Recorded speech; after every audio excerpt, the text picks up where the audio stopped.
Just like landscapes vary, think the Rocky Mountains of the West versus the forests and coastlines of New England, so do economics. After all, when we think of cars, we tend to think of Michigan or Ohio, but if we think of corn and agriculture, our minds wander to Iowa or Nebraska. The United States is not the only country where different regions are important to different parts of the economy. Our neighbor to the north, Canada, possesses the same type of regional economic diversity. In this lesson, we'll explore the various regions of Canada and the economies that thrive in each. We might as well start with the biggest first. The biggest economy in Canada is, unsurprisingly, in its most populous province, Ontario. Ontario possesses Canada's largest economy. In 1994, its gross domestic product alone was comparable to entire countries like Belgium or Sweden. Much of this economic growth depends upon a manufacturing heartland based in southern Ontario. From Windsor in the south to Oshawa and Kingston north of Toronto, southern Ontario boasts several large, heavy manufacturing factories, with automotive companies like GM, Ford, and Toyota owning major assembly plants in the region. More recently, high-tech aeronautics companies like Westcam have also set up shop in the region. Southern Ontario is home to more than just Canada's manufacturing base. Toronto, Canada's largest city and Ontario's capital, is the country's major financial center. Banks and financial institutions based in Toronto control roughly 65% of Canadian assets. Furthermore, Canada's stock market, the Toronto Stock Exchange, or TSX, is also based in the city. While southern Ontario may be dominated by heavy manufacturing and high finance, northern Ontario is a completely different story. Here, cities and towns are much smaller, and local economies often revolve around resource extraction, especially forestry. As a whole, Ontario usually accounts for roughly 40% of Canadian GDP on its own. The second largest provincial economy in Canada is just east of Ontario, Quebec. Quebec holds Canada's second largest city, Montreal, which also happens to be Canada's second largest financial center. 45% of economic activity in Quebec occurs in Montreal. Montreal's status is also held by Quebec's unique language laws. Unlike in the rest of Canada, the official language in Quebec is French, and this law is militantly enforced.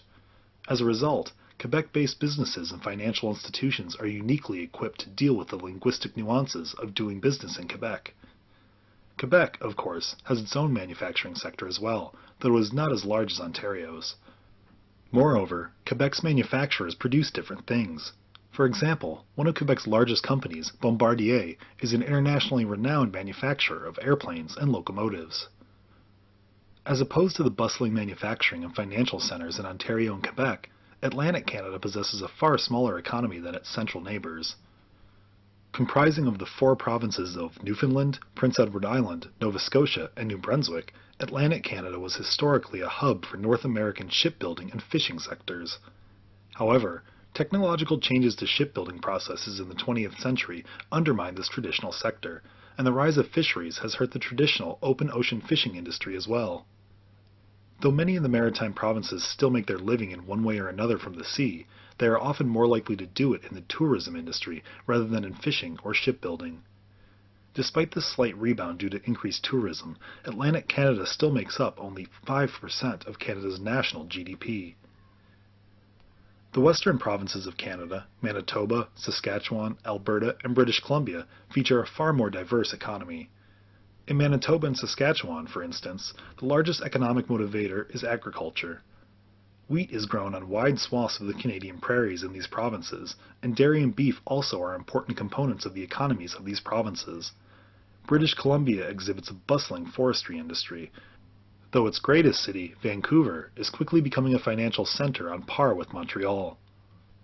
Recently, Alberta has been Canada's greatest economic success story in large part due to the staggering rise in oil prices and oil extraction technology since the turn of the 21st century. These two competing trends have made it profitable and possible to extract oil from the Alberta oil sands, a subterranean layer of earth composed of rocks, sand, clay, water, and heavy oil.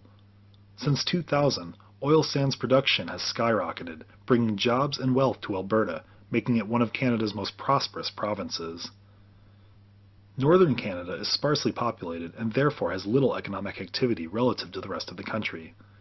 What economic activity does exist is primarily centered on resource extraction. The Yukon, for example, has a forestry industry, while the oil and natural gas industries have a few operations scattered around Canada's northern Arctic coast.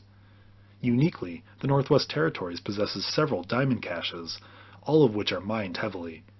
Even with this highly profitable industry, northern Canada still composes roughly 6% of Canadian GDP. As you can see, Canada has an incredibly diverse economy, with various regions specializing in different things. In the east, for instance, much of the economy revolves around the sea, whether that's through fishing or tourism. In the north, it's resource extraction. Out west, Canada's economy depends on the oil sands, forestry, and farming, depending on where you are. Canada's biggest economic engines, however, reside in Ontario and Quebec. Southern Ontario especially has dozens of heavy manufacturing operations and also is home to Canada's financial capital, Toronto. All of these regions come together to form the diverse and competitive economy of Canada.